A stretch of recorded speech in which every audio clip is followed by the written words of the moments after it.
క్రికెట్లో ఆస్ట్రేలియా భారత్ జట్ల మధ్య మ్యాచ్ అభిమానులకు మంచి కిక్ ఇస్తాయి. ముఖ్యంగా టెస్ట్, ఐసీసీ మ్యాచ్ల్లో వీరి మధ్య మ్యాచ్లు హోరాహోరీగా జరుగుతాయి. అయితే ఐసీసీ ఫైనల్స్ లో మాత్రం ఆస్ట్రేలియాదే పూర్తి ఆధిపత్యం. ఈ రెండు జట్ల మధ్య జరిగిన చివరి రెండు ఐసీసీ ఫైనల్స్ లో భారత్ ను చిత్తు చేసి ఆస్ట్రేలియా టైటిల్స్ ను గెలిచింది. 2023లో ఇంగ్లాండ్ వేదికగా జరిగిన వరల్డ్ టెస్ట్ ఛాంపియన్షిప్, భారత్ వేదికగా జరిగిన వన్డే వరల్డ్ కప్ లో ఇండియా ఆస్ట్రేలియాపై ఓడిపోయింది. రెండు ఐసీసీ ఫైనల్స్ ఆస్ట్రేలియాపై ఓడిపోవడంతో ఈ పరాజయాన్ని సగటు భారత అభిమాని జీర్ణించుకోలేకపోతున్నాడు. ముఖ్యంగా స్వదేశంలో వన్డే వరల్డ్ కప్ ఓడిపోవడం ఇప్పటికీ బాధిస్తోంది.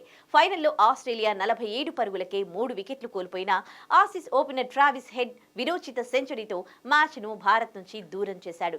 సొంత గడ్డపై టీమిండియాకు పీడకలను మిగిల్చాడు. ప్రస్తుతం టీ20 వరల్డ్ కప్ కు సిద్ధమవుతోన్న హెడ్ భారత్ పై ఆసక్తికర వ్యాఖ్యలు చేశాడు. భారత్ ఆస్ట్రేలియా ఫైనల్ కు వస్తే బాగుంటుంది.